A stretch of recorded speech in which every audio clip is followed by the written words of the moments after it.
안녕하세요, 축구라이트입니다. 이번 K리그1 26라운드 전술 분석은 수원FC와 울산HD와의 경기입니다. 김은중 감독 수원의 조직적인 축구에 울산 신태용 감독은 부임 2경기 만에 패배의 맛을 보게 됐는데요. 오늘 영상에서는 신태용 감독이 울산 정상화 작업에 있어서 시간이 좀 필요할 것이라고 생각되는 이유를 2가지 포인트로 나눠 살펴보겠습니다.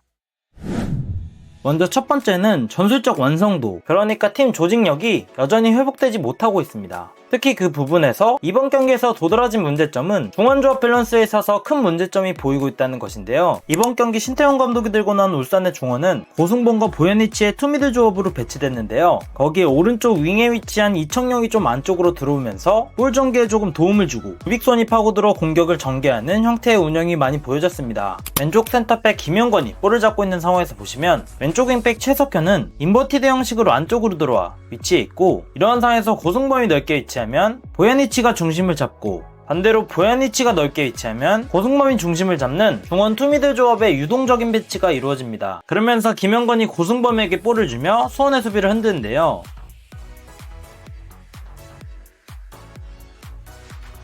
이렇게 다시 보야니치가 볼을 받고 전진 방향으로 몸을 열어둔 상황에서 보시면 이청용은 안쪽으로 들어오고 루빅손이 그 안쪽 공간으로 침투하며 볼을 받아줍니다. 그리고 그곳으로 보야니치의 시그니처 킬패스가 들어가죠. 비록 루빅손의 슈팅이 아쉽게 골문을 벗어나긴 했지만 신태용 감독 울산이 가져가고자 하는 게임 모델이 잘 보여진 장면인데요. 하지만 여기서 울산의 문제점이 보였는데요. 이렇게 기본적으로 투미드 조합에 있어서 볼이 전방으로 투입되어 한 선수가 올라가거나 혹은 두 선수 모두 공격에 가담할 때 자연스럽게 중원에 공간을 노출하게 되면서 울산의 중심을 잡아주는 역할이 약해졌고, 반대로 수원FC 이재원, 한찬희로 이루어진 미들 조합에게 중원을 장악당했는데요.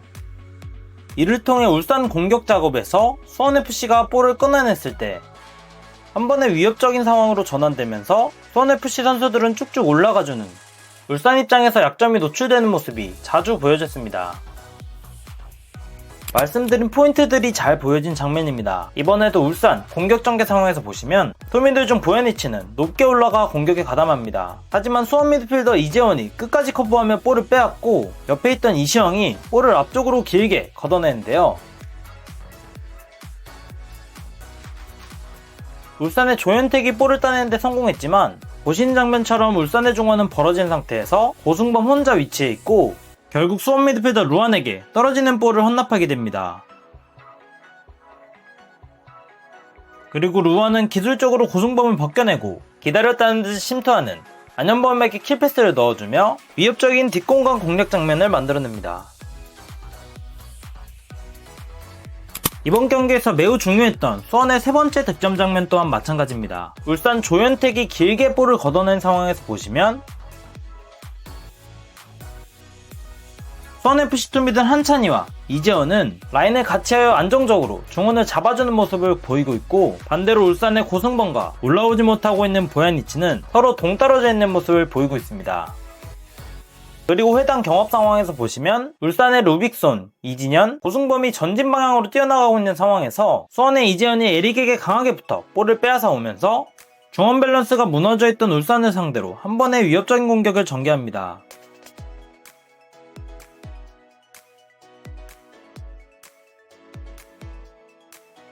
그리고 결국 양팀 선수 간의 박스한 집중력에서도 차이를 보이며 싸박이 달아나는 세 번째 득점에 성공합니다. 이렇게 보신 장면들처럼 이번 경기 울산의 중원조합 고승범과 보야니치는 조직적으로 붙어 움직이는 것이 아닌 앞뒤로 벌어지거나 대각선으로 벌어져서 울산의 중심을 잡아주는 데 실패했고, 반대로 조직적으로 움직이는 수원FC의 투미들 조합 한찬희 이재현에게 중원을 장악당했는데요. 신태용 감독은 아직 울산의 이러한 약점을 보완하는 방법을 아직 찾지 못했고, 이 부분에 있어서 전술적인 구조적인 문제인 만큼 해결책을 찾는데 시간이 조금 걸릴 것이라고 생각하는 것입니다. 그리고 이날 울산에게 있어서 또 하나의 문제점이 보였는데요. 이는 바로 보야니치가 볼을 소유하고 있거나 말컹이 내려와서 볼을 받아줄 때 끌어들여진 수비 틈 사이 뒷공간으로 움직이는 동료들의 움직임이 매우 부족했다는 것입니다. 루빅손이 해당 역할을 가끔 수행해주긴 했지만 애초에 윙백에 가까운 넓은 위치에 배치되어 있었던 만큼 직접적인 득점을 노리는 움직임에 있어서는 한계가 있었던 것이 사실입니다. 특히 해당 플레이에서 이날 선발 출전한 윤재석이 아쉬운 모습을 보여줬는데요. 울산의 볼커팅에 이은 수원FC의 압박 상황에서 이진현이 뛰어난 탈압박 능력을 보여주며 역습 찬스를 맞이합니다.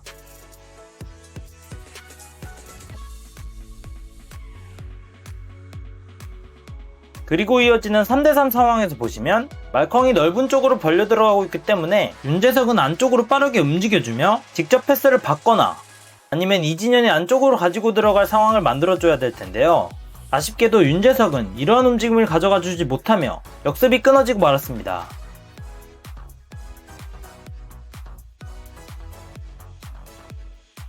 그리고 재차 이어지는 경합 상황에서도 투미들 보야니치와 고승범은 한찬이에게 한 번에 벗겨지게 되며 다시 한번 상황이 수원에게 유리한 쪽으로 전환되게 됩니다.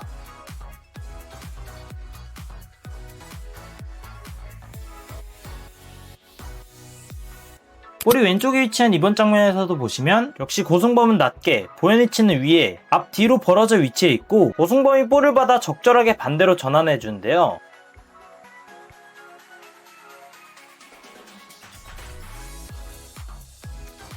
이렇게 전환을 통해 루빅손이 수비를 끌고 나와준 상황에서 윤재석은 확실한 움직임을 통해 사이드로 빠져주거나 아니면 사이 공간으로 나와 보여주며 볼을 받아야 될 텐데요. 이번에도 역시 어색한 움직임으로 공격 전개가 끊기고 맙니다.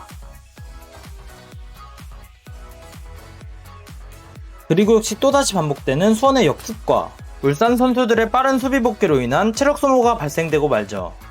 이렇게 보신 장면들처럼 고승범과 이청용, 보야니치 같은 선수가 킬패스 타이밍을 잡았을 때 말컹에게 수비가 집중됐을 때 그 뒷공간을 파고들 선수가 울산에게 현재 없어 보이는데요. 역시나 울산에서 이러한 플레이에 특화된 엄원상의 공백이 느껴질 따름이고 시즌이 아직 10경기 이상 남아있는 만큼 루빅손의 전진 배치 혹은 에릭과 윤재석과 같은 선수들의 롤 적응으로 인해 필수적으로 조치할 필요가 있어 보입니다.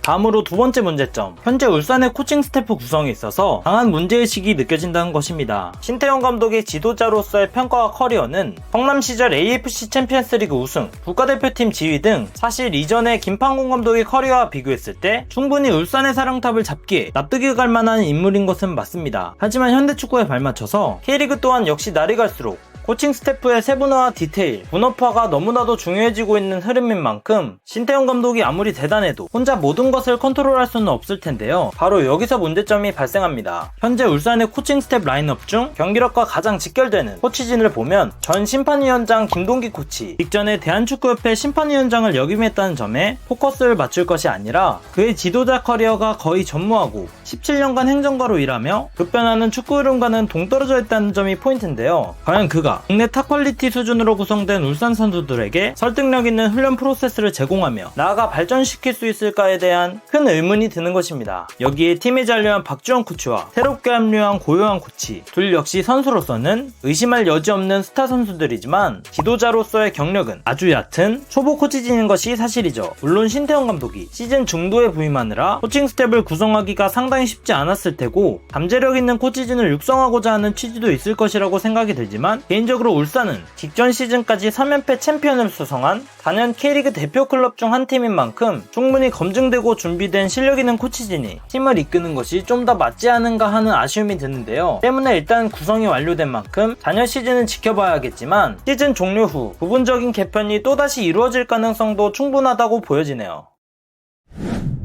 마무리하면서 K리그 흐름에 있어서 K리그 감독 공백기 후에 현장에 복귀하는 감독 중에 윤정원 감독처럼 보란듯이 발전하여 노련한 지도력을 뽐내고 있는 감독들도 물론 있지만 이전의 전성기와는 다르게 쉽지 않은 흐름을 보여줬던 감독들 또한 다수 존재하는데요. 직전 시즌 챔피언 울산 사령탑을 잡은 신태용 감독은 이제 과연 말씀드린 전자의 모습처럼 증명해내며 울산의 정상화 작업에 성공할지 아니면 후자의 모습처럼 급변하는 흐름에 떠내려가는 모습을 보여주고 말지 앞으로 쭉 지켜봐야겠습니다. 여러분들은 신태용 감독 울산에 대해서 어떻게 생각하시나요? 댓글로 소중한 의견을 남겨주세요. 구독, 좋아요 누르시고 K리그는 언제나 축구레이팅과 함께 해주시길 바라며 오늘 영상도 끝까지 시청해주셔서 대단히 감사드립니다. 모두들 좋은 하루 되세요.